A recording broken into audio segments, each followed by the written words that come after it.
Good morning, everybody. So we are going to start our first talk today. Buenos días a todos. En la Semana Mundial del Agua vamos a tener nuestra primera presentación acá desde la Universidad Autónoma de Ciudad Juárez y voy a presentar al maestro Erasto López y al maestro Pablo Pérez Esparza, quienes nos van a dar la plática sobre la delimitación de los cuerpos de agua transfronterizos en la zona Paso del Norte.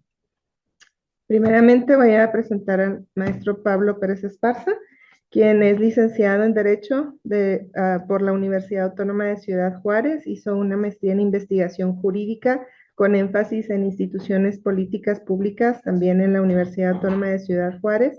Actualmente es candidato a doctor en Ciencias Sociales con énfasis en Gobierno y Políticas Públicas en la Universidad Autónoma de Ciudad Juárez y es profesor de asignatura en las materias de Derecho Ambiental y Energético.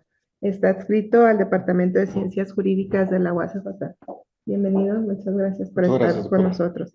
El maestro Erasto López López es también licenciado en Derecho, egresado de la Universidad Autónoma de Ciudad Juárez, tiene una especialidad en finanzas por la Universidad de Tecmilenio, es maestro en Administración Pública por la Universidad Autónoma de Chihuahua. Actualmente es candidato a doctor en Ciencias Sociales con énfasis en Gobierno y Políticas Públicas por la Universidad Autónoma de Ciudad Juárez y es investigador, profesor investigador adscrito al Departamento de Ciencias Jurídicas de la Universidad Autónoma de Ciudad Juárez. También bienvenido, muchas gracias por acompañarnos. Y pues los dejo para que por favor empiece.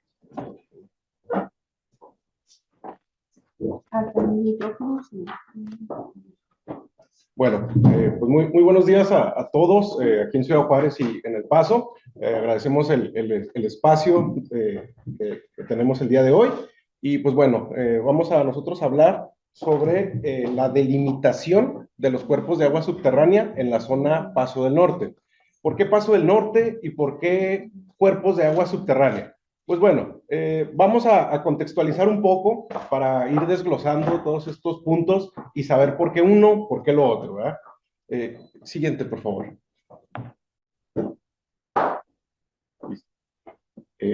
Pues bueno, se generó el suspenso, ¿verdad? Para seguirnos preguntando qué es el Paso del Norte y cómo está la cuestión de los bolsones del hueco y el agua subterránea, ¿verdad? Bueno, vamos a comenzar desde el principio. Siguiente, por favor.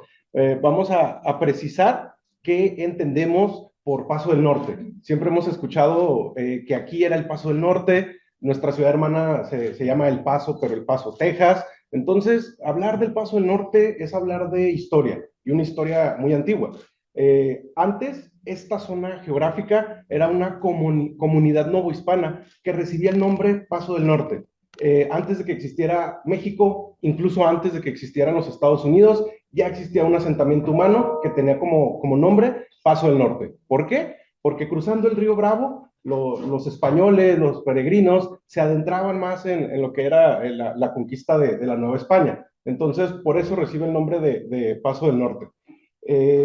Sin embargo, esta comunidad, pues como ya dije, evolucionó. ¿Y de qué manera evolucionó? Ahora comprende 2 países, 2 ciudades, 3 estados y se ha hecho muy compleja. Sin embargo, siguen los vestigios de lo que alguna vez fue esa comunidad unida, esa comunidad hermana. Entonces, podemos nosotros comentar que sigue siendo una misma ciudad. Todavía vemos a los paseños como hermanos. Quiero pensar que ellos también nos ven como hermanos a los juarenses. Y la verdad es que solamente hay una frontera imaginaria, porque es muy común ir y venir, es decir, seguimos siendo una sola comunidad. Sin embargo, como les comentaba, el derecho, la soberanía, el Estado ha delimitado estas comunidades y con ello también sus recursos, siendo el agua uno de los que vamos a tratar el día de hoy. Voy a nomás comentar cómo surge la división de esta comunidad novohispana, de esta comunidad unitaria, para transformarse en lo que hoy conocemos como Ciudad Juárez y El Paso. Pues bueno, un poquito de historia, muy breve. Tenemos que recordar el Tratado de Guadalupe Hidalgo de 1848, donde pues se retrata, se delimita las nuevas fronteras entre Estados Unidos y México.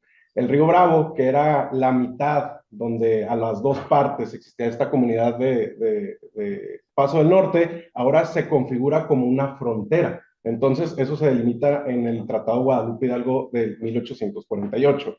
Entonces, el río Bravo, que era lo que las unía, ahora las separa a estas dos partes de la comunidad. Posteriormente se funda la ciudad de El Paso, de donde toma el nombre, precisamente de El Paso del Norte, y Ciudad Juárez toma ese nombre después de que Benito Juárez se asentara en esta ciudad, y pues bueno, ¿verdad? Originalmente se llamaba Paso del Norte Ciudad Juárez. Entonces, nomás para ir retratando y contextualizando por qué ese nombre y por qué la historia. Hoy en día, ¿qué es Ciudad Juárez? ¿Qué es El Paso, Texas? A nivel internacional, son un pilar internacional fabril, ¿verdad? Si algo nos caracteriza a nosotros, es la maquiladora, es la industria y es una sociedad muy, muy compleja. Nosotros hablamos en millones, ¿verdad? Cuando hablamos de gestión a nuestros ciudadanos. Entonces, El Paso se ha convertido en un centro logístico de distribución, está en medio del país, por lo cual es muy fácil acceder a otros estados. Y Ciudad Juárez, pues es conocida como la cuna de la maquiladora, ¿verdad? Entonces, actualmente esta comunidad sigue siendo unida, pero también tiene un gran perfil internacional basado en la industria maquiladora. Nomás para comentar, somos la tercera zona metropolitana más grande de América, del continente, con 2.7 millones de habitantes. A veces podremos separar que Ciudad Juárez tiene 1.400.000, pero ya si lo juntamos con la ciudad hermana del Paso, pues este número se eleva, ¿verdad? Entonces, hay que preguntarnos algo que es básico: ¿de dónde viene el agua? Porque el agua es vida, todos necesitamos acceso al agua para sobrevivir, y hasta donde nosotros podemos observar, vivimos en un desierto. ¿Qué caracteriza el desierto? Casi no llueve, no tenemos tanto recurso hídrico, pero sí tenemos el suficiente para sostener a más de 2.7 millones de habitantes y creciendo. Entonces vale la pena preguntarnos, ¿de dónde viene el agua de la comunidad Paso del Norte? Siguiente, por favor. Entonces, como podrán observar en la imagen, tenemos la fortuna, la bendición de contar con dos grandes bolsones de agua. ¿Qué es un bolsón de agua? Es un depósito milenario que está en el subsuelo. Entonces, la respuesta de dónde viene el agua de Ciudad Juárez está debajo de nuestros zapatos. Estos bolsones, estos cuerpos de agua, son de hace miles de años. Entonces, ¿estamos hablando de agua fósil? Sí, estamos hablando de agua fósil. Entonces, de ahí es donde nosotros extraemos el agua para nuestras necesidades hídricas de día con día. Entonces, como podrá usted observar, no respeta la frontera en esos bolsones. Ahí, en el mapa, que espero que pueda apreciarse, vemos cómo está el condado del Paso y, claro, nuestra ciudad Juárez. Entonces, ¿cómo gestionamos esa agua? ¿Cómo la distribuimos? ¿Y por qué cobra importancia hoy en día? Porque ya no es tan abundante como en décadas pasadas. Ya empieza el estrés hídrico, ahora sí que el calentamiento global, las sequías han hecho más valioso este recurso y siempre lo ha sido, solamente que ahora nos cobra más importancia. Entonces, unas cuestiones, ahora sí que jurídicas, de la propiedad del agua en las dos áreas, ¿verdad? En Ciudad Juárez y El Paso. En el lado mexicano, esto está muy claro en el artículo 27 de la Constitución, donde habla de la propiedad originaria de la nación, todos los recursos de agua, suelo, subsuelo. Entonces, ¿a quién le pertenece el agua de México? Pues bueno, a la nación, a nivel federal. Entonces, ellos gestionan todas estas cuestiones hídricas y pues a través de varios procesos se la delegan a los municipios y en este caso pues es la Junta Municipal de Agua y Saneamiento, ¿verdad? Que bueno, ahorita está gestionada por el Estado, pero eso es otra historia. Por otra parte, en la cuestión de El Paso, Texas, tenemos que el Estado de Texas es el propietario originario del recurso hídrico, pero solamente a nivel superficial. Ya cuando hablamos del agua subterránea, ellos tienen una figura antigua que se llama la figura de apropiación previa. ¿Qué quiere decir esto? Quien primero lo tome, no importa las consecuencias al siguiente. Entonces esta figura cobró mucha relevancia en el viejo oeste, todavía sigue vigente en el estado de Texas. Ahorita eso nos causa muchos problemas, pero sigue siendo vigente. Entonces vamos a seguir con esta cuestión. Entonces, Paso del Norte, estas dos ciudades, amigos o enemigos. Precisamente como les comentaba, que el recurso ya no es tan abundante, estamos ahora en una situación que muchos catalogan como la lucha por el agua.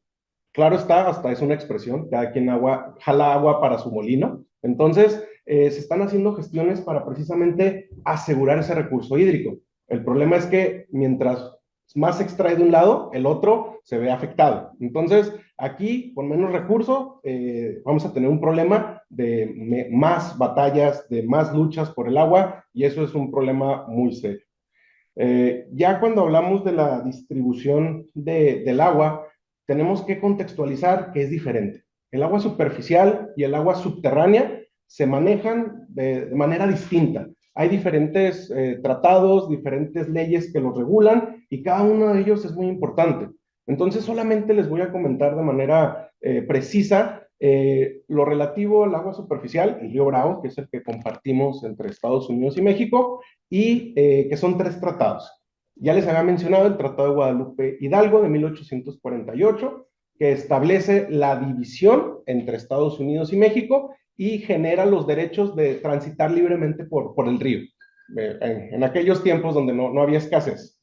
Posteriormente tenemos la Convención de Aguas de 1906, que trata de regular, ahora sí, el aprovechamiento del agua del río Bravo.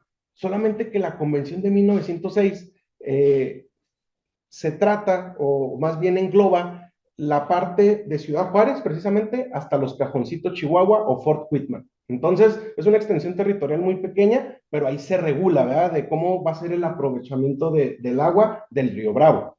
Posteriormente, de una manera más formal y mucho más abundante, tenemos el Tratado de Aguas de 1944, que regula la otra parte que es la más extensa del río Bravo, desde Fort Whitman, Texas, hasta el Golfo de México. Entonces, ahí hay una distribución más formal y pues se tiene un sistema más complejo, ¿verdad? De hecho, allí intervinieron más organismos del agua, instituciones gubernamentales, y es un tratado que a la fecha es referente para hablar de la dinámica fronteriza del agua. Bien, también el agua subterránea, que les comentaba, se cuece aparte. Tenemos el Acta 242 de la Comisión Internacional de Límites y Agua, ahorita voy a ello, y ¿de qué habla? De cómo se distribuye o cómo se debería distribuir el agua subterránea.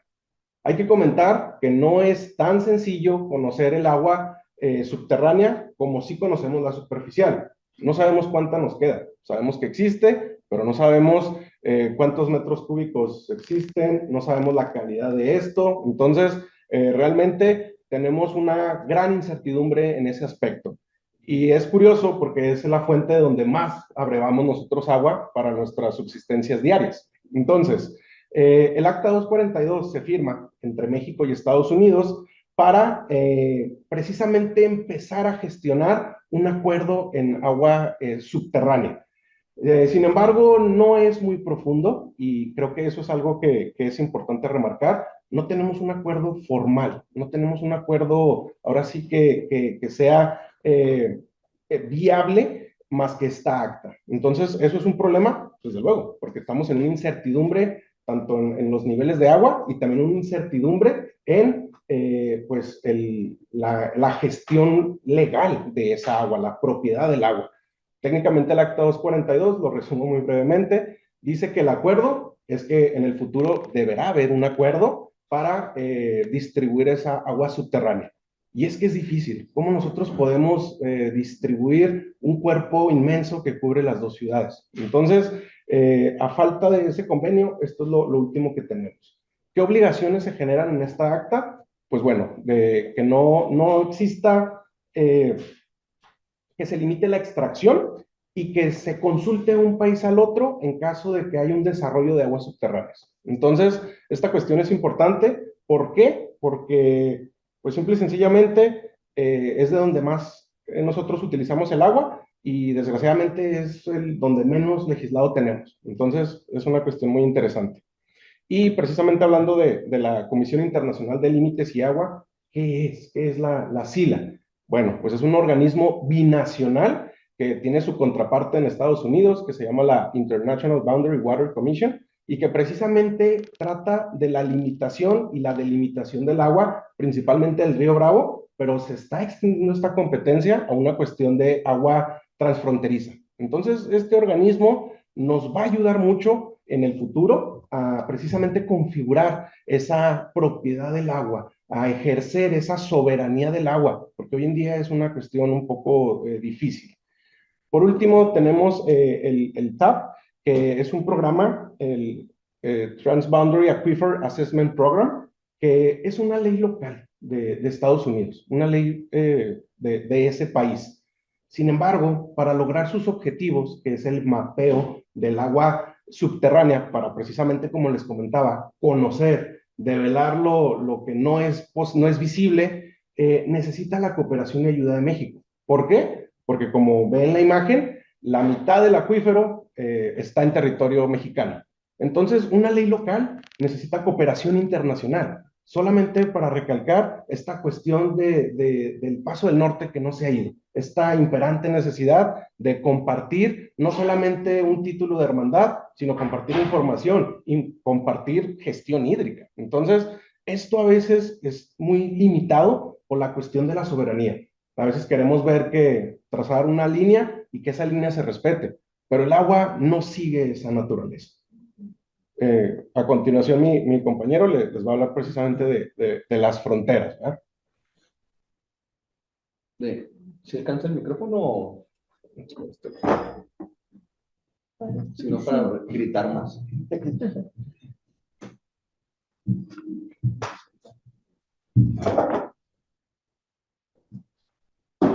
Ahí está bien. Bueno, pues después de haber ya platicado lo que es la región de Paso del Norte, si podemos dar continuidad a la siguiente diapositiva, por favor. Ahora vamos a ver sobre lo que es una frontera. Va muy ligado a lo que ya el maestro Pablo nos había comentado. ¿Qué es una frontera? La verdad es de que si nos ponemos a pensarlo desde los límites de nuestra psique humana, en realidad las fronteras únicamente existen en nosotros como personas. ¿Sí? Son líneas imaginarias que nosotros establecemos para determinar hasta dónde llegaría una jurisdicción, entendiendo lo que es la jurisdicción como una facultad que tiene un gobierno para dictar su normatividad y que ahí en ese territorio sea efectiva. Ahora, la idea de lo que es una frontera tiene sus orígenes muy atrás y casi siempre se delimitaba con una cuestión natural, es decir, el territorio de un rey o el territorio de cualquier gobernante o monarca llegaba a lo mejor hasta un río y del río para allá era sobre otro monarca o llegaba a una cordillera de montañas o llegaba hasta cierto bosque, ¿sí? Entonces, así es como se empiezan a establecer las fronteras. Ya en Europa, después de muchos conflictos que hubo, sobre todo en la Edad Media, se estableció a través de un tratado cómo se iban a delimitar esas fronteras. Yo sé que me fui muy para allá en Europa, ¿va? Pero ya cuando se establecieron esos límites y luego con las colonias americanas, entonces esa idea de establecer las fronteras no únicamente con una cuestión natural, sino a veces hasta con una medición específica, nos hace entonces recurrir a que estas fronteras se delimitan de una forma más exacta, por así decirlo. Si nos podemos regresar un poquito a la lámina anterior, eso nos da lo siguiente. Fíjense bien cómo la figura del límite entre lo que es el condado del Paso y Ciudad Juárez sigue lo que es el cauce del río. Ahí estaríamos hablando de esa frontera que sigue una delimitación natural. Pero la que está arriba del bolsón de la mesilla, si se fijan, es una línea recta. ¿Sí? Y ahí está la línea imaginaria que se traza después de estas cuestiones en Europa y que se traen todavía a América, donde no necesariamente tiene que ser una cuestión natural, sino ya una medición específica. Ahora sí, avanzamos a la que sigue. Entonces, ¿cómo entendemos a esta frontera? Yo aquí les puse un concepto donde dice el número 1 y dice que es un límite geográfico y político claramente delimitado, convencionalmente definido por tratados o acuerdos internacionales cuya función principal es establecer dónde finaliza una jurisdicción y soberanía de un Estado y dónde comienza la del otro. El concepto de jurisdicción ya se los mencioné, ahorita el de soberanía se los voy a mencionar otra vez, perdón, se los voy a mencionar más claramente porque creo que esto está en auge, sobre todo por estas cuestiones políticas entre México y Estados Unidos que están surgiendo con la entrada de Donald Trump y ahorita el gobierno actual de Claudia Sheinbaum. Pero fíjense bien esta cuestión que nos dice que tiene que haber un tratado de acuerdos internacionales. Y aunque pareciera que ahorita las fronteras están muy bien delimitadas, pues fíjense que no. En pleno siglo XXI, donde pareciera que estos conflictos territoriales ya se han superado, pues nos damos cuenta, por ejemplo, que el conflicto entre Rusia y Ucrania es un conflicto sobre delimitación territorial. Hay un conflicto también de delimitación territorial, por ejemplo, entre China y la India, ¿sí? Que no se ha logrado resolver. Entonces, todavía sigue vigente este problema de la fronterización. En muchas ocasiones, y ahorita es algo que mencionaba el maestro Pablo, los gobiernos que se encuentran muy centralizados y sobre todo lejos de las fronteras estratégicamente, no se dan cuenta de lo que es en realidad vivir en una frontera. Si ustedes se fijan, en la mayoría de los países, la capital casi siempre está al centro del territorio, ¿sí? Y es una cuestión de estrategia militar que se comenzó a llevar a cabo, les digo, más o menos como por el siglo XIII, donde decían, entre más cerca estemos de una frontera, más difícil es proteger al rey, ¿sí? Entonces, manda el rey al centro para tener estrategias, incluso tiempo de cuando vayan avanzando los invasores o si nosotros tenemos que colocarnos en la frontera, ¿no? Ahí son unas especificaciones históricas interesantes. México, pues tiene su capital también muy a la frontera, pero muy lejos de la frontera, en el centro, y Estados Unidos lo tiene, curiosamente, hacia el norte este. Pero si nos ponemos a pensar históricamente en Estados Unidos, pues está casi a la mitad de lo que son las 13 colonias, que es donde empieza Estados Unidos, ¿no? Entonces, pues por eso que se encuentra ahí Washington, D.C., y no más o menos al centro de Estados Unidos, que son territorios que se fueron integrando después. Pero lo que voy con esto es de que hay un problema de centralización. Y usualmente, donde se toman las decisiones, que es en el centro, en las capitales, sobre todo en cuestiones de recursos naturales como el agua, no se dan cuenta de la magnitud y de la importancia que es una cooperación, una colaboración internacional. ¿Sí?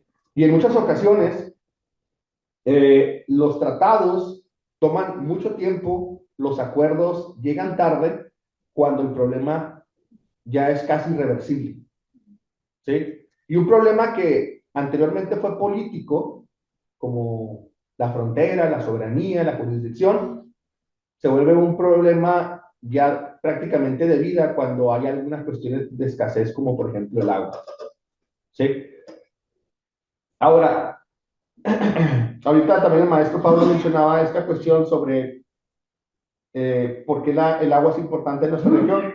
No nada más para nosotros de beberla y las plantas y los animales, sino la industria. No sé si ustedes lo sabían, pero cuando una maquiladora viene a Ciudad Juárez, hace un estudio riguroso sobre cuáles son los riesgos, cuáles son las ventajas y los riesgos de poner una maquiladora en una zona. Y ellos miden desde la cuestión de la violencia, miden la cuestión de los terrenos, si hay terremotos, si hay inundaciones, la estabilidad del suelo, etcétera, etcétera, pero también miden los recursos que van a utilizar, entre ellos el agua, porque el agua también se utiliza mucho en los procesos del sector maquilador. Y es muy común que nosotros veamos a los gobernantes que nos dicen, vamos a traer empleo porque van a venir tantas maquiladoras a Ciudad Juárez o a la región. ¿Sí? Y es la forma en la que los gobiernos dicen, estamos incentivando la construcción de empleos. Entonces, ¿qué sucede con la pérdida del agua? No nada más es una cuestión de que no tenemos nosotros cómo adquirirla para consumo, sino también el hecho de que ciertas maquiladoras que a lo mejor necesitan mucho consumo de agua digan, pues para mí ya no es viable estar aquí. ¿Sí? Y luego vienen las pérdidas de trabajo. O sea, a lo que voy es que es un problema tan complejo que no nada más impacta en la cuestión de salud, sino también impacta en la cuestión de empleo, el desarrollo de cada una de las ciudades, porque Paso del Norte tiene un punto estratégico, como ya lo dijo el maestro Pablo, de que se encuentra situado prácticamente a la mitad de México y a la mitad de Estados Unidos, y el de por qué Ciudad Juárez es tan atractivo para las empresas y para la importación y exportación es porque a través de las vías férreas, Ciudad Juárez tiene la capacidad de proveer tanto a la costa este como a la costa oeste. Las que están en Tijuana, por ejemplo, son más factibles de industria que se dedica a importar eh, toda la región oeste de Estados Unidos, pero nosotros nos encontramos en un punto estratégico donde podemos ir tanto al oeste como al este, ¿no? Entonces, por eso Ciudad Juárez es una región tan importante en lo que se refiere a la industria. Entonces, no nada más es la pérdida del recurso en una cuestión, les digo, vital, sino también económica, incluso hasta el problema de que Ciudad Juárez se convierta, o Paso del Norte se convierta en una región desértica, no nada más en la cuestión natural, sino hasta de población, ¿no? Donde ya no hay habitantes porque en realidad no hay recursos para seguir trabajando con ellos. Y esto es algo interesantísimo porque ahorita también el maestro Pablo hablaba sobre el artículo 27 de la Constitución, y si ustedes en algún momento se ponen a leerlo, se van a dar cuenta que ese artículo 27 constitucional tiene una característica que ve a los recursos naturales no como algo esencial para el ser humano, sino más bien como una cuestión económica. ¿Sí? Ustedes ven ese artículo y todo es, los recursos naturales son propiedad de la nación y la nación sabe cómo explotarlos o a ver a quién le da la concesión para la explotación de esos recursos. Fue ya hasta más o menos en la década de los 90 donde empezaban a decir, pero tiene que ser autosustentable, entonces no nada más es la cuestión de la explotación, sino la cuestión del cuidado. Pero por muchos años esta visión, y creo que todavía en este centralismo que les estoy platicando, se sigue dando que las políticas públicas que son sobre recursos naturales, no importa cuáles de los que estemos hablando, puede ser minería, agua, gas, petróleo, etcétera, se hace no con una cuestión de sustentabilidad vital para la población, sino más bien una cuestión económica de cómo nosotros explotamos este recurso para sacarle más dinero, sin preocuparnos en realidad las afectaciones que tendremos en generaciones futuras. Eso es algo también un punto muy interesante que ya se ha tratado en convenciones internacionales, donde dice que los países, cuando estén generando políticas de explotación de recursos naturales, entre ellos el agua, tienen que hacerlo con una visión no nada más del contexto actual, sino también la preocupación de las generaciones futuras. Es decir, hay una responsabilidad por parte del Estado de que cuando se generen estas políticas también lo hagan pensando en las generaciones que vienen y no tengan estos conflictos, ¿no? Y creo que ese grado de responsabilidad es muy interesante, muy amplio, y le genera una carga muy importante al Estado para irlo considerando. Vamos a continuar con esta cuestión de la frontera, donde, si se fijan, aquí hay 3 circulitos. Uno que menciona que hay una dimensión física y ecológica, que es de la que les hablaba ahorita sobre la cuestión natural, que es una dimensión política administrativa, pero también es una dimensión social y cultural. Maestro Pablo también ahorita lo mencionaba. Hablar de la región Paso del Norte, por la historia que tenemos, por la cercanía, o sea, somos de las pocas ciudades frontera, no nada más en México, sino en América completa, donde prácticamente a un paso ya estás en la vida social y económica de otro país. Cuando nosotros cruzamos, por ejemplo, por el puente de Paso del Norte, dejamos el centro de Ciudad Juárez, pero inmediatamente nos incorporamos al centro del Paso. ¿Sí? En otras ciudades no pasa, por ejemplo, en Tijuana y en San Diego todavía hay que recorrer un pedazo de carretera, un tramo para poder llegar a lo que es la ciudad de San Diego. Entonces, esta interacción cultural, esta interacción económica, esta interacción de necesidades es muy evidente aquí en esta región de Paso del Norte, lo cual ha valido también que muchos investigadores vengan a estudiar este conflicto, ¿no? Y no nada más desde el aspecto natural, sino desde el aspecto social, desde el aspecto de la seguridad, desde el aspecto de la violencia, etcétera, etcétera. Entonces, no podemos separar estas fronteras y, repito, ¿no? Creo que es una de las cuestiones que la centralización a veces no contempla.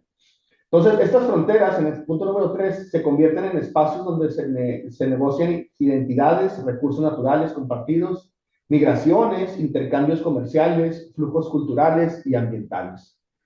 Repitiendo lo que mencionaba el maestro Pablo, ¿no? Pues la naturaleza no va a entender sobre fronteras, ¿no? Es una cuestión que nosotros tenemos arraigada a nuestra psique. La que sigue, por favor. El otro concepto importante es que entendemos por soberanía. Bueno, me voy con Jim Bodino, que es que tiene el circulito con la palomita, quien define este concepto como el poder absoluto, perpetuo e indivisible del Estado para crear leyes y ejercer autoridad dentro de su territorio. Este es un concepto obviamente muy político. Estamos hablando también de la Edad Media, donde estaban definiendo el por qué el monarca no seguía la normatividad, pero todos los demás sí teníamos que seguirla, ¿no? Ahí Jim Bodino hace una locución muy interesante entre lo que es el poder divino, lo que es el poder del Estado, prácticamente que el monarca no le rinde cuentas a nadie. ¿Por qué? Porque no hay un poder sobre él. Y así es como podríamos entender la soberanía. Cuando hablamos de soberanía, estamos hablando de que no existe un poder por encima de quien está ejerciendo el poder. En México, obviamente, tenemos estas ideas de que la soberanía reside en el pueblo, pero también hay otro artículo que nos menciona que la forma en la que nosotros ejercemos la soberanía no es de forma directa, sino a través de los representantes, que en este caso son diputados, senadores, presidencia de la República y todo lo que conlleva los puestos de representación popular. En este circulito azul con la tachita, Thomas Hobbes añade una dimensión sobre la necesidad del Estado soberano para mantener el orden y la paz. Pero, fíjense bien cómo lo interpretamos ya más adelante. En este circulito morado, hablamos del Tratado de Westfalia, que ya les hablé un poquito de eso, que era cuando Europa logra dividirse ahora sí con fronteras concretas. Y en 1648 se establece que una soberanía se consolida por un principio fundamental de igualdad jurídica entre los estados y una independencia política. ¿Por qué es importante mencionar este Tratado de Westfalia? Porque es la primera vez que se establece en un tratado internacional, en un momento álgido en Europa, donde había conflictos hasta porque un monarca estornudó y se volteó para el otro lado, se establece que va a haber una igualdad jurídica entre los países que conforman ese territorio. Y les repito, esto es fundamental, al menos para la historia jurídica y para la consolidación de la política moderna, porque nos da a entender que los países forman parte de una comunidad internacional como sujetos de obligaciones también. Es decir, nosotros podemos ver al Estado como una persona, que ahora le denominamos persona moral, ¿sí? Que es sujeto de obligaciones, pero también es sujeto de derechos. Entonces, cuando surge un conflicto entre dos países, este tratado lo que está poniendo sobre la mesa es, hey, antes de irte a la guerra, vamos a platicar. ¿Sí? Y creo que esa es la base de lo que se ha formado a través de estos años, que no siempre se resuelve de esa manera, ¿no? Tenemos muchos conflictos, entre ellos el siglo XX, que fue caótico con la Primera, Segunda Guerra Mundial, las guerras de las Coreas, la guerra de Vietnam, en Sudáfrica y todas esas partes, ¿no? Que la historia nos cuenta, Pero bueno, está una idea, un principio donde vamos a resolver todo a través de acuerdos entre países. ¿Por qué? Porque hay una igualdad de respeto. Es decir, no hay un país más que otro, al menos en principio, ¿no? Eso es lo que se trataría de mencionar. Esto obviamente cambia el concepto de soberanía que tenía Jim Bodino y Thomas Hobbes. Y ahora entendemos esta cuestión de la soberanía no nada más como un poder supremo o una autoridad última, sino que se debe entender como una forma de toma de decisiones y de que un Estado puede hacer tratados con otro porque se reconoce esa igualdad. Vamos a pasar a la siguiente, por favor. Aquí lo vamos a entender un poquito más. Porque estos nuevos conceptos de soberanía, entonces ya entienden que existen dos. Uno que es la soberanía interna y el otro que es la soberanía externa.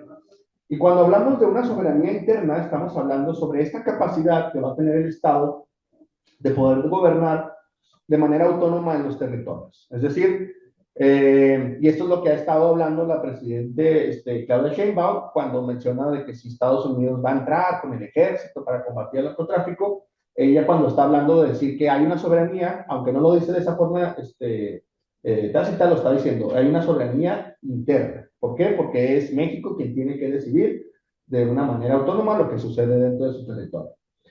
Hay un ejercicio político de creación de normas, de cómo se va a administrar el Estado, y no nada más una administración propia, sino una administración de estos recursos naturales y económicos, como dice aquí la diapositiva. Y hay una relación directamente legítima entre la aceptación de esta autoridad política y el resto de los estados. Ahora, México y Estados Unidos son países complejos. ¿Por qué son países complejos? Porque a diferencia de Europa, donde surgen estas ideas de la soberanía, donde los países no están federalizados, es decir, es un país y tiene algunas regiones importantes, pero está muy centralizado el poder. En Estados Unidos, que es el primer país federalizado, es el conjunto de varios estados o de varios países chiquitos que se unieron en uno solo para generar una federación. Al menos así se dio con la historia de las 13 colonias en Estados Unidos, que eran colonias independientes, cada una de ellas soberanas, pero que para luchar contra los ingleses se juntan y crean una sola entidad, que es este sistema federal. Ya lo había tratado Montesquieu, pero no se había llevado a cabo hasta que Estados Unidos lo complementa. Ya después en la independencia de México, cuando México andaba ahí como que no sabía qué rollo de qué sistema político iba a adoptar, primero adopta un imperio y luego después del fracaso del imperio, adopta la figura de un país federalizado, donde ciertas regiones que ya existían se unen y crean a los Estados Unidos mexicanos. ¿Por qué les digo que es complejo? Porque entonces no estamos hablando de una soberanía mexicana, sino que de repente hablamos de una soberanía del estado de Chihuahua, y luego de repente hablamos de una soberanía del estado de Durango, y luego hablamos de una soberanía del estado de Veracruz, etcétera, etcétera, ¿no? Aquí complementando con lo que decía el maestro Pablo, y podemos entender ese por qué, cuando dice, bueno, los recursos naturales, el artículo 27 de la Constitución Federal de los Estados Unidos Mexicanos dice que los recursos naturales son de la federación. Pero puede celebrar convenios con cada una de las entidades federativas para administrar este recurso, y es por eso que existen las juntas de agua y saneamiento. Ahora, la Constitución, en el artículo 115, que habla sobre los municipios, establece que esta facultad es de los municipios de las entidades federativas, pero bueno, en la época de César Duarte, hay una colaboración diagonal robo de estas facultades para apropiárselas del Estado, no por una cuestión del mejor manejo, sino porque se dieron cuenta en el Estado que las juntas municipales dejaban mucho, mucho dinero. ¿Sí? Y de hecho ha sido una promesa constante de los gobernadores que están haciendo su propaganda, de decir, vamos a regresar las juntas a los municipios, pero la verdad no lo ha cumplido, ¿no? Lo intentó hacer Corral, pero no lo cumplió. La gobernadora Maro Campos también dijo lo mismo en su campaña, tampoco se ha cumplido. Y ahorita ya existen estas juntas central de agua y saneamiento, que está centralizada en la ciudad de Chihuahua, y luego estas dependencias ya municipales, como la que es la J más aquí en Ciudad Juárez. Bueno, me regreso ahora sí a la soberanía también, que está la soberanía externa, y es este reconocimiento jurídico internacional de independencia política de los estados frente a otros actores internacionales. Es decir, un estado reconoce hasta dónde llegan sus límites, tanto jurisdiccionales como físicos, para que su normatividad se aplique o para que puedan dictar leyes. Implica el derecho del Estado a no sufrir interferencias externas en asuntos internos y es una base de relaciones diplomáticas, negociaciones y tratados y acuerdos internacionales. Y este es el último punto que creo yo que es muy, muy importante. Si podemos pasar a la siguiente, por favor. Porque entonces debemos de preguntarnos ahorita, entonces, ¿existe una soberanía absoluta o condicionada por realidades globales? O sea, en realidad ahorita, con este sistema de globalización, ¿qué tanto podemos hablar nosotros de una soberanía? Hay un concepto que no lo tratamos aquí en esta presentación, pero que es muy interesante, que se comienza a utilizar, vuelvo otra vez a Europa, sobre todo en España, Portugal, Francia, que es la soberanía alimentaria. Es decir, ¿cuál es la capacidad que en realidad tiene un país para poder subsistir en alimento propio? Y la verdad es sorprendente porque ningún país tiene soberanía alimentaria. Todos dependemos de todos. Y con los recursos está sucediendo igual. ¿Sí? No hay un país, por ejemplo, ahorita Donald Trump, que quiere que la industria regrese a Estados Unidos, la industria armadora, de todas maneras va a tener que depender de otros países para adquirir minerales o para adquirir otros recursos y poder seguir fabricando. Entonces, la verdad es que ahorita no hay una soberanía absoluta. Legalmente podríamos decir, posiblemente sí, pero decir que no necesitamos de otros países sería un error. Independencia económica y financiamiento global. Está la existencia de organismos internacionales y regionales, como la ONU, el Fondo Monetario Internacional, Banco Interamericano de Desarrollo, etcétera, y que los problemas globales, como el cambio climático, migraciones, pandemias y el manejo de recursos transfronterizos, pues, como ya lo dijo el maestro Pablo y lo repito también aquí, estas cuestiones no van a respetar frontera, ¿no?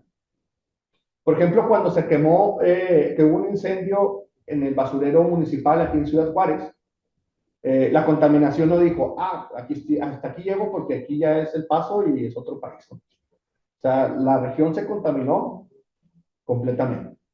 La escasez del agua va a pegar tanto al Paso como a Ciudad Juárez en estos bolsones que ya se habían comentado y no va a respetar esos límites.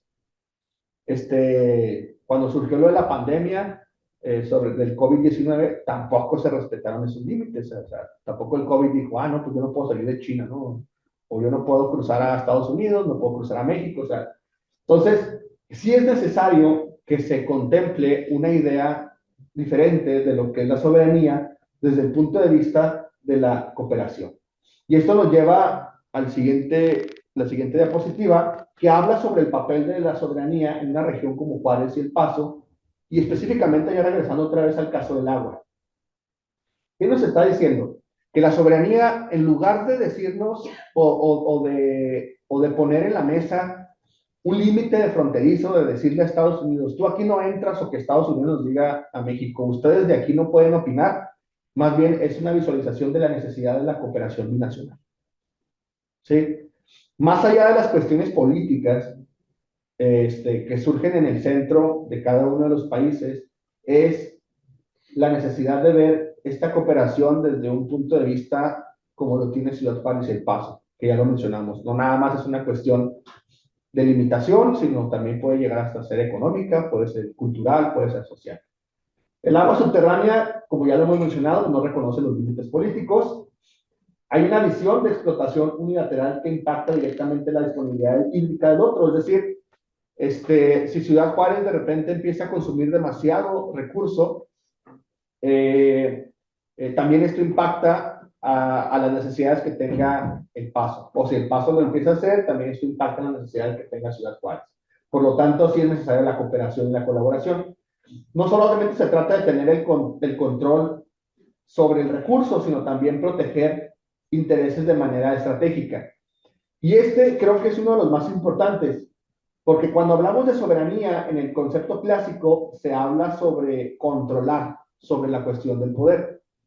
Pero si lo vemos desde esta perspectiva de la cooperación, tenemos también que hablarlo sobre esta protección que necesitan estos mantos y la forma en la que nosotros ahora, como dos ciudades, tenemos que empezar a crear estrategias para que este recurso, que yo sé que no es renovable, podamos utilizarlo mejor. O incluso ahorita hay procesos, y Pablo, tú me podrás orientar un poco más, sobre el proceso de desalinización del agua y sobre el reciclado del agua, ¿no? Hay unos tipos de aguas negras que todavía se pueden reutilizar para ciertas cosas, como por ejemplo la cosecha o los procesos industriales, etcétera, ¿no? Entonces sí tenemos que estar viendo esas dos cuestiones, que creo que el paso ya lo empieza a hacer, pero aquí en Ciudad Juárez pues nos hemos quedado muy atrasados y es uno de los reclamos que ha hecho el gobierno tejano a Chihuahua, de que nosotros no tenemos procesos para poder reutilizar esa agua, al menos de manera eficiente, o que estamos todavía muy atrasados, ¿no?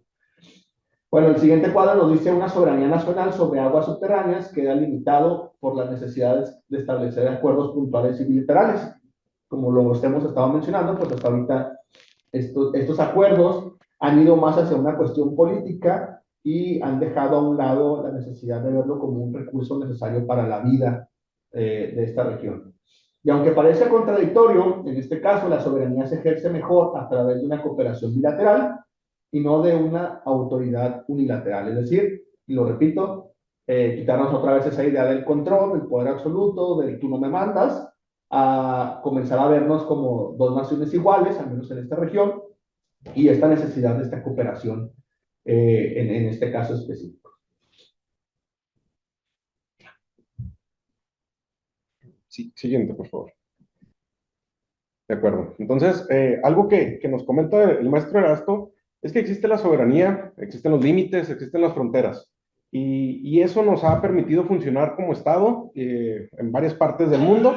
Y incluso en nuestros propios países, esto ha permitido que sigamos avanzando. Sin embargo, las fronteras tienen una dinámica distinta, como ya lo pudimos apreciar, porque lo que es los recursos naturales no respetan las fronteras, el agua siendo uno de los más importantes. Entonces, la frontera es imaginaria, pero los recursos naturales no lo son. Entonces, es necesario una cooperación, desde luego. ¿Por qué? Porque los recursos en esta zona, sobre todo cuando hablamos de los recursos hídricos, son escasos. Entonces, la comunidad es una de las más grandes de la zona y claro que estos recursos se van a gastar de una manera más notable. Entonces, es inevitable que tengamos un entendimiento. ¿Por qué? Aunque El Paso, Texas, pudiera capitalizar todo el agua, que tuviera forma de captarla, dejaría sin agua Ciudad Juárez.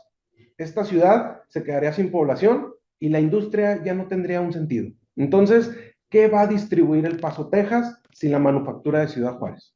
Por otra parte, si Ciudad Juárez explota demasiado los acuíferos, puede dejar sin agua a esta misma ciudad y al Paso. ¿Qué va a pasar con esta ciudad y su dinámica millonaria, su dinámica industrializada? Simplemente se va a terminar.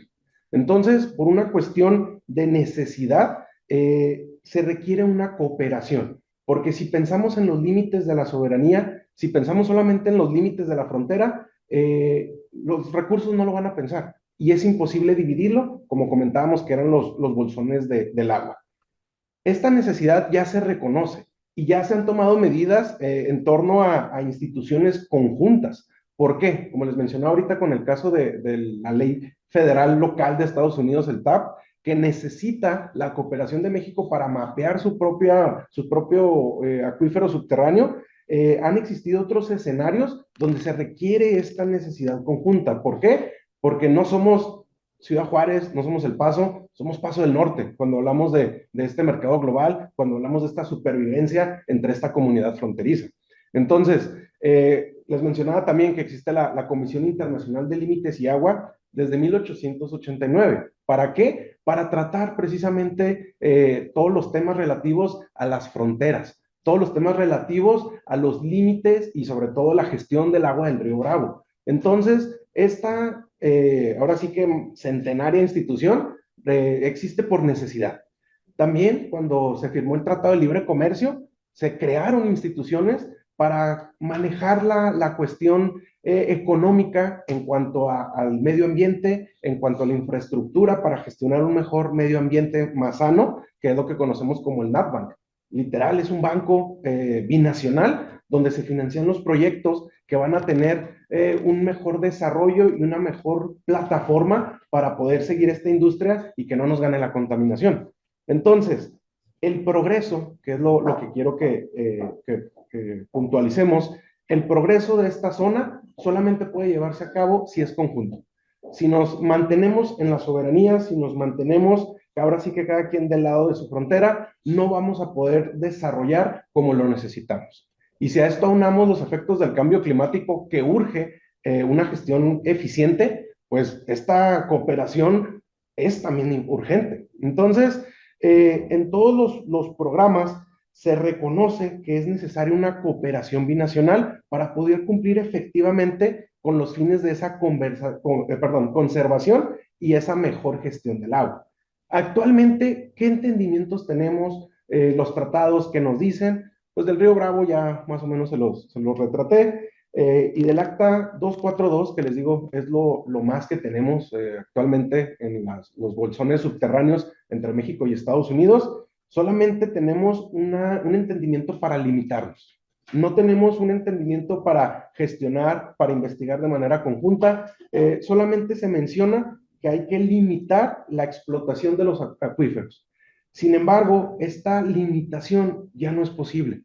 Como les comentaba, cada quien en su parte de la frontera tiene más de 1 millón de ciudadanos. ¿Cómo limitamos una explotación de una ciudadanía que tiene sus propias necesidades?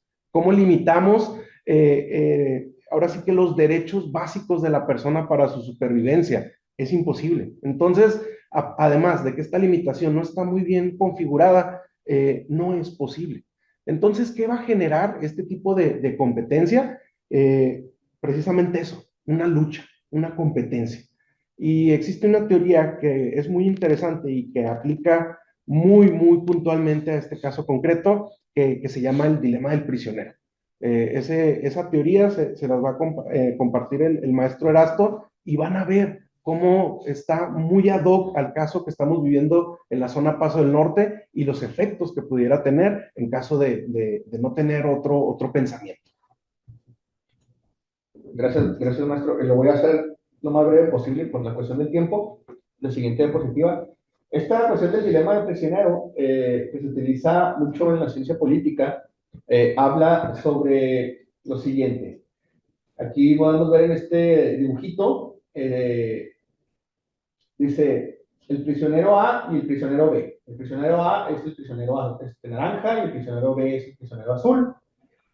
¿Qué sucede si el prisionero A y el prisionero B confiesan? Los dos reciben 5 años de cárcel. Pero si el prisionero A no confiesa, perdón, si el prisionero B guarda silencio, le van a dar 20 años y el prisionero A sale libre. Es decir, ahí vemos que hay un ganador y un perdedor. Si el prisionero A guarda silencio, le dan 20 años y el prisionero B entonces sale libre, vemos que también hay un perdedor. Y si los dos prisioneros guardan silencio, les van a dar 1 año y 1 año. ¿Ok? En la postura que está de los extremos de la orilla superior e inferior, vemos, por ejemplo, que hay un perdedor en cada una de ellas. En la otra, si los dos confiesan, pues los dos reciben el castigo, pero en este caso es un castigo menor de los 20 años. Sin embargo, si los dos deciden colaborar, cooperar y quedarse callados, los dos reciben un castigo, pero es el castigo menor. ¿Sí? ¿De qué está hablando esta teoría? Está hablando, y yo sé que nos cuesta mucho trabajo porque también funcionan las relaciones personales, al final de cuentas, algo tenemos que perder o algo tenemos que ceder cuando sean estas cuestiones de cooperación. La cooperación, si vamos con la idea de yo voy a ver qué obtengo de mayor beneficio, aunque perjudique al otro, entonces no es una relación de cooperación. ¿Sí? En una relación de cooperación, en realidad sí tiene que haber alguien que los dos estén dispuestos a ceder para poder ganar. ¿Sí? La teoría política nos dice que la primera cesión que se da es la cesión del poder absoluto. Es decir, esa idea donde uno va a decir, yo voy a ir con la intención de obtener siempre lo máximo, sin importar cómo perjudico a los otros, entonces ya de cierta forma va a haber un perdedor. Y no va a ser una relación justa y a la larga va a tener conflictos. La siguiente diapositiva. Entonces, poniéndolo ya en esto en particular, podemos decir que este dilema del prisionero es mantener una postura rígida y cerrada en torno a la soberanía local en el manejo del agua subterránea, conduce inevitablemente a una inseguridad hídrica porque no hay confianza entre las instituciones de los países, de un lado ni del otro. Entonces, por ende, ninguna de las dos partes va a generar de manera sostenida una reducción de las reservas del acuífero. Es decir, aquí, como lo dijo el maestro Pablo, pues cada quien va a tratar de jalar más agua para su molino. Y en el tercer punto, decimos que cuando no existe este intercambio de información y de cooperación, pues entonces aumenta significativamente la desconfianza y por ende también la incertidumbre, y luego vienen las políticas públicas más agresivas.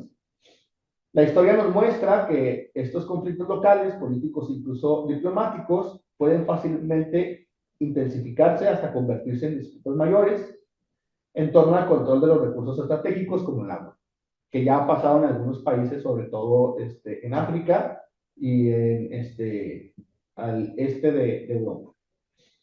Y hablamos también de un task force transfronterizo, que lo mencionó también el maestro Pablo, que nos va a permitir entonces compartir esta información.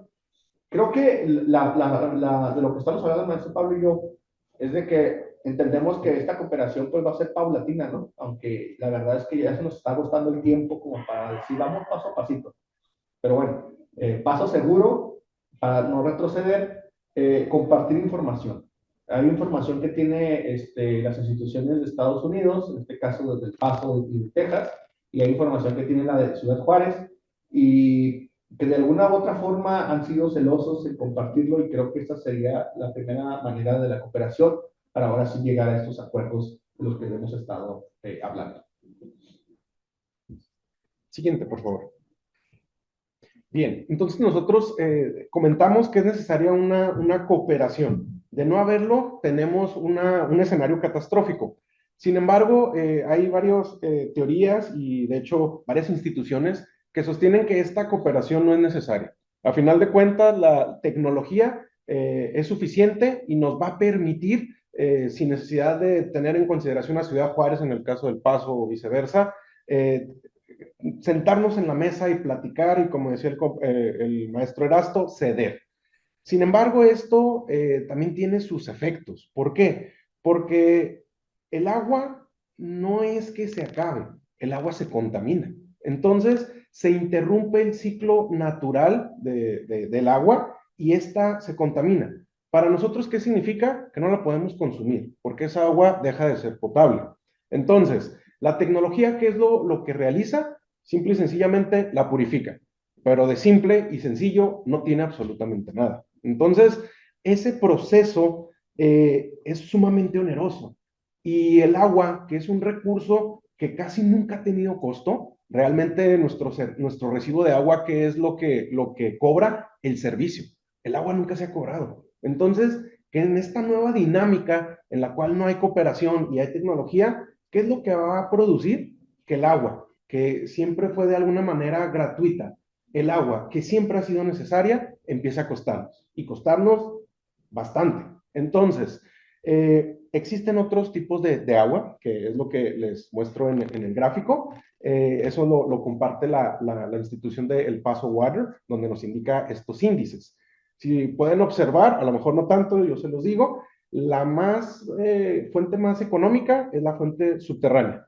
Le sigue el agua de superficie, el río Bravo. ¿Por qué? Porque hay que purificarla.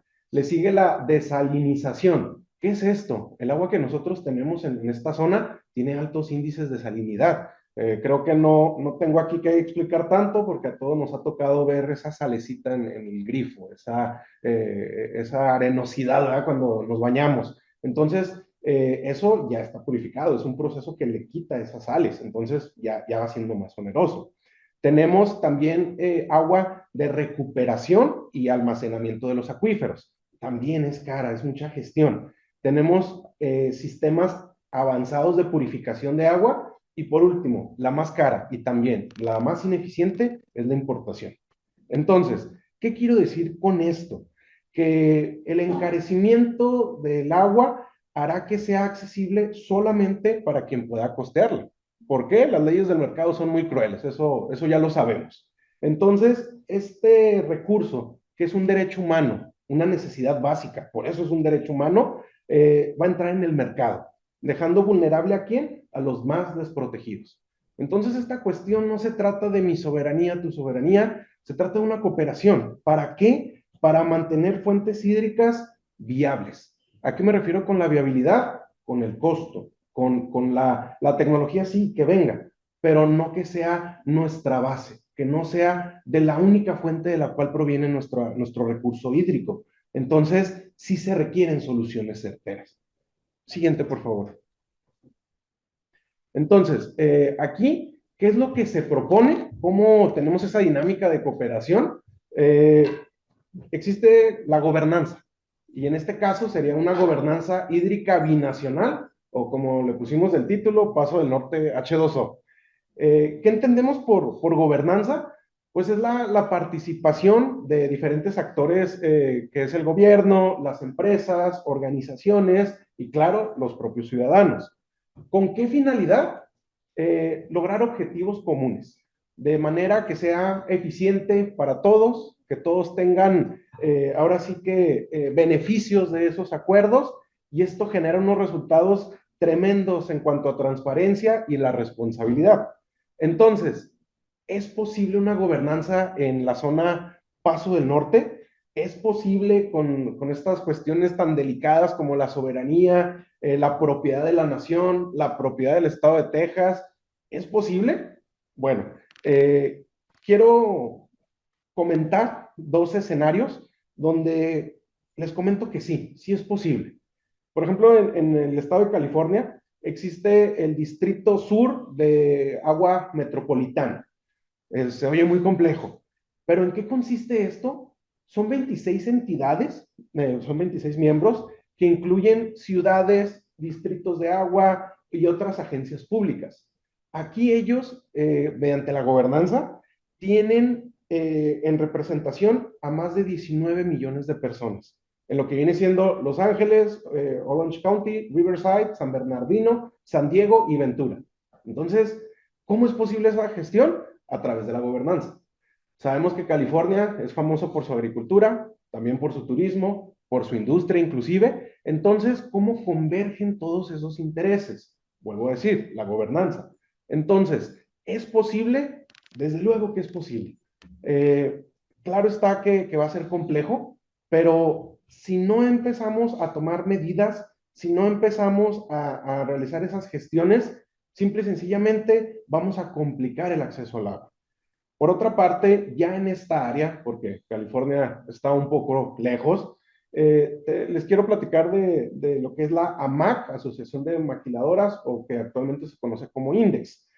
Yo sé que es un agente privado, pero lo que quiero rescatar de esa institución es que hay una gobernanza tremenda y una alineación y cooperación entre las maquilas, medios de comunicación, actores gubernamentales, tanto en Estados Unidos como en México, y sus actuares son muy eficientes. Recuerdo cuando fue el cambio de horario, que en México ya no se aplica, pero en la frontera sí. ¿Quién fue el que gestionó, cabildeó y logró que regresáramos a ese cambio de horario? Precisamente esta institución. Entonces, yo sé que no tiene mucho que ver con el agua, pero lo que yo quiero es que estos dos ejemplos los juntemos. ¿Es posible una cooperación fronteriza? Sí, sí es posible. Ya lo vimos con la MAC Index y son súper eficientes. ¿Es posible un entendimiento entre actores cuando hablamos del agua? Sí, ya lo vimos en California. Entonces, lo que queremos nosotros comentarles con la gobernanza hídrica es que fusionando estos dos vertientes, podemos generar algo muy, muy interesante en esta zona, en la zona Paso del Norte. No Juárez, no el Paso, Paso del Norte, que es la zona que debe incluir los intereses de absolutamente todos. Aquí les puse border mess, o sea, desastre de la frontera. Claro, ¿verdad? ¿Por qué? Porque es muy compleja las dos ciudades, ¿verdad? Y si los juntamos, esta complejidad se duplica, ¿verdad? Por obviedad. Si consideramos que hay que lidiar con los intereses de dos naciones, tres estados, tres ciudades, y en el caso del Paso, Texas, una comunidad indígena, que es la Isleta del Sur o los Tihuas, y millones de usuarios subdivididos, como lo son el sector campesino, el sector ciudadano, el sector industrial, suena que va a ser imposible esta gestión de gobernanza. Pero precisamente la gobernanza sí permite esa amplitud de actores, esa generalidad de intereses. ¿Por qué? Porque como se los dije en la definición de gobernanza, existe la participación de todos los actores y donde todos ellos tienen que verse beneficiados de alguna manera. Por eso cooperan. Al tener esta cooperación, tenemos más eficiencia y tenemos más transparencia.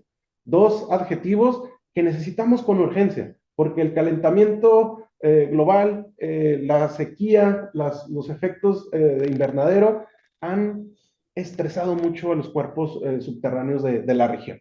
Entonces, ¿qué solución tenemos? Bueno, ante el borderless, menos fronteras. ¿Cómo lo hacemos? Precisamente con organismos, apoyándonos en organismos que nos aportan una base sólida. ¿Como cuáles? Ya los mencionaba yo ahorita y les platicaba un poquito qué hace cada uno de ellos. Tenemos a la SILA, tenemos el NatBank, tenemos el TAC. Entonces, la inversión que nosotros debemos de realizar para gestionar una gobernanza hídrica binacional es a través de estos canales, ampliarlos, pero sobre todo seguirlos, que es urgente. Siguiente, por favor. Entonces, pues en conclusión, el agua es economía, el agua es desarrollo, el agua es riqueza, es estabilidad y vida. El agua es todo y no exagero, ¿verdad? Entonces, la importancia del agua en esta zona es indiscutible. Lo que sí es discutible o lo que es debatible es la gestión adecuada. Ya dijimos que si lo hacemos cada quien desde su frontera de manera separada, vamos a terminar en los efectos del dilema del prisionero, donde uno por querer tener ventaja sobre el otro, perdemos. En cambio, si los dos actores cooperamos y cedemos, podemos tener posibilidades y fuertes posibilidades de tener un recurso hídrico extenso.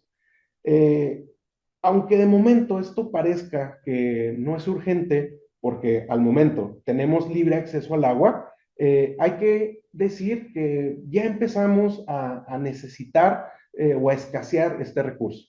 Ya lo podemos ver, por ejemplo, en esta región con la presión, así, determinadas horas, ya lo podemos ver a veces con la calidad, que a veces es más salitrosa el agua en horas pico. ¿Por qué? Porque no se da abasto. Entonces, incluso varios sectores de la ciudad ya ven la escasez de que se corta el servicio por horas y a veces días. Entonces, ya empezamos a sufrir los efectos. Ya es un momento clave para nosotros empezar a gestionar esta gobernanza hídrica, porque va a ser muy complejo. Entonces, aún empezando desde ahorita, ya empezamos tarde. Entonces, a final de cuentas, hay que empezar y no tomar medidas desesperadas. Por ejemplo, el gobierno de Estados Unidos ha comentado que el aspecto del agua se convierte en una cuestión de seguridad nacional. Esto mata la gobernanza.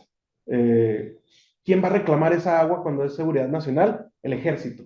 Vamos a poder tener canales de comunicación, vamos a poder tener ahora sí que que se tomen en cuenta los intereses de la sociedad civil. Claro que no. Y esto va a ejecutar el dilema del prisionero en su dimensión más egoísta y donde todo el mundo pierde. Podrá quedarse Juárez sin agua, podrá Juárez dejar de existir, pero también se lleva el Paso con ella.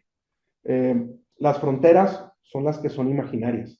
Las necesidades hídricas del hombre, tanto del Paso como de Ciudad Juárez, no lo son. Hay que tomar en consideración estas cuestiones.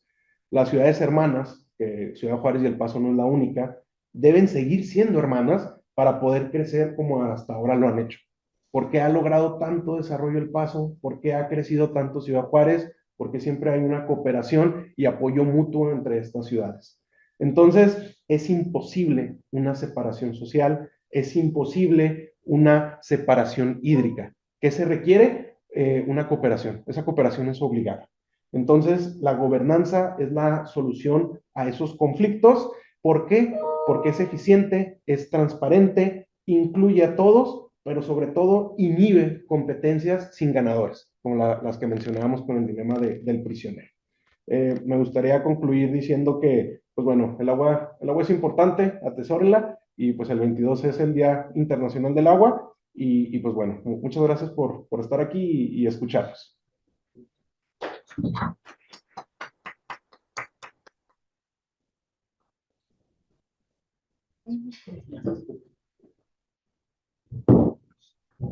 Muchas gracias a nuestros panelistas del día de hoy. Pasamos a una sesión de preguntas. Antes que nada, ¿alguna pregunta por parte de los aquí presentes? Sí, adelante. Buenos días. Muchas gracias por su presentación, primero. Y segundo, por lo que entiendo, entonces, es que los tratados que hay ahora no son tan específicos como deberían de ser. Entonces, qué cambios se sugeriría hacer que pudieran funcionar a corto plazo y a largo plazo, tomando obviamente en cuenta el ambiente político en el que nos encontramos y la situación social que enfrenta nuestra ciudad? Pues yo daría, así brevemente, antes de darle el micrófono a mi compañero, el maestro Pablo, creo que una de las cuestiones que podría funcionar muy bien es que el poder centralizado, tanto en México como en Estados Unidos, comience a confiar más en los poderes regionales. Es decir, que las soluciones en realidad salgan de las personas que están teniendo el problema, en este caso Juárez y El Paso, y posteriormente también incluir a Las Cruces, ¿no? O sea, que en realidad sean estas ciudades, los que estamos aquí, los habitantes, los organismos, los que se nos permita tomar a veces decisiones, porque en muchas ocasiones las ideas surgen desde el centralismo de estos países y luego se traspolan a estas regiones y a veces ni siquiera son viables, ¿no? O no cumplen, o no van a satisfacer las necesidades, o no cumplen los requisitos, o vemos que son inaplicables. Entonces, creo que el delegar esas responsabilidades a los que en realidad estamos sufriendo los problemas y que sean las instituciones, tanto gubernamentales como asociaciones civiles, industriales, de Juárez y El Paso y Las Cruces, las que puedan empezar a generar ideas, las que empiecen a generar esta información y las que puedan generar incluso hasta resultados y luego ya transferirlos a la federación, porque de la otra manera creo que se vuelve más lento, no se toman en cuenta sus necesidades y se puede entorpecer esta colaboración. También yo agregaría que algo que es sumamente importante es la actualización. No es posible que todavía sigan siendo vigentes la Convención de 1906, el Tratado de Aguas de 1944, que se toma como punto de partida cuando ya tiene más de 70 años. Para esas fechas no existía el estrés hídrico, el cambio climático no tenía los efectos que tiene hoy en día. Entonces, la gestión, la cooperación no era tan necesaria, por eso esos tratados eran muy drásticos, entre los metros cúbicos que hay que asignar, y esa realidad ya no es posible comentarla hoy en día. Entonces, lo primero que hay que hacer es precisamente actualizar esa información. Segundo, una perspectiva binacional. Eso sería lo ideal. ¿Por qué? Porque si seguimos, como comentábamos, cada quien desde su frontera, no vamos a tener nosotros los efectos que pudiéramos tener si existe una cooperación binacional. Entonces, tenemos que tener más fe en esos organismos binacionales, como la SILA, que me parece excelente para tener un punto de partida en esta gestión hídrica binacional. Entonces, ¿cómo lo resumiría? actualización y confiar más en los organismos binacionales que ya existen, darles más facultades y pues más recursos. Gracias. ¿Alguna otra pregunta? ¿Parte del auditorio? ¿No? Bueno, de ser así, antes de agradecerles al maestro Erasto López y al maestro Pablo Pérez su participación, la verdad muy admirable lo que nos han venido a mostrar. Yo creo que esta ocasión, este 2025 para World Water Week, es la primera vez que al menos aquí en Ciudad Juárez nos acompañan especialistas de su área, así que ha sido muy fructífero lo que hemos aprendido. También, por ejemplo, pues si bien con nosotros ha participado también SILA en esta ocasión y otros espacios gubernamentales, creo que ha sido muy enriquecedor conocerlos de su aspecto, especialistas del área, puede decir legal, ¿verdad? De derecho. Entonces yo creo que nos abre la puerta a continuar adelante con estos paneles o incluso, no sé, tal vez hacer un encuentro todavía mucho más transfronterizo donde también estén precisamente estas entidades gubernamentales, porque creo que de haber escuchado su plática antes de presenciarlas de estos organismos, nos habría quedado más claro, sobre todo para los futuros profesionistas, cómo tenemos que hacer esta sesión multidisciplinaria e incorporarnos ya, subirnos ya al barco, ¿no? Aquí más que nada vemos químicos, biólogos del departamento y nos falta mucha interacción con el área legal. De todo lo que ustedes comentaban, ciertamente uno empieza a ver, por ejemplo, a mí un aspecto, una pregunta que me quedó, yo veo muy al norte, muy cercanos los dos bolsones. ¿Si hay manera de separarlos o terminan siendo uno muy al norte? Tienen, es una cuenca, ¿verdad? Entonces tienen niveles. Entonces hay depósitos de agua que sí se quedan en Juárez y hay depósitos que sí se quedan en El Paso. Sí es posible separarlos de alguna manera, pero esas porciones no abastecen ahora sí que a la ciudadanía. Entonces sí hay que tener una visión general para precisamente poder, de manera general, poder cumplir con las necesidades de todos los ciudadanos en la zona fronteriza. Entonces, no es que se quede todo en el norte, sí están distribuidos pues, en todo lo que aplica el bolso. Sí. Bueno, pues muchas gracias de nueva cuenta. Les pido un aplauso para nuestros panelistas. Y bueno, pues muchas gracias también a que nos acompañen desde UTEP. Thank you so much. Y nos retiramos un momento para dar espacio a la siguiente conferencia. Y con ustedes nos estaremos en contacto los próximos días para darles un reconocimiento. Muchas gracias. Gracias.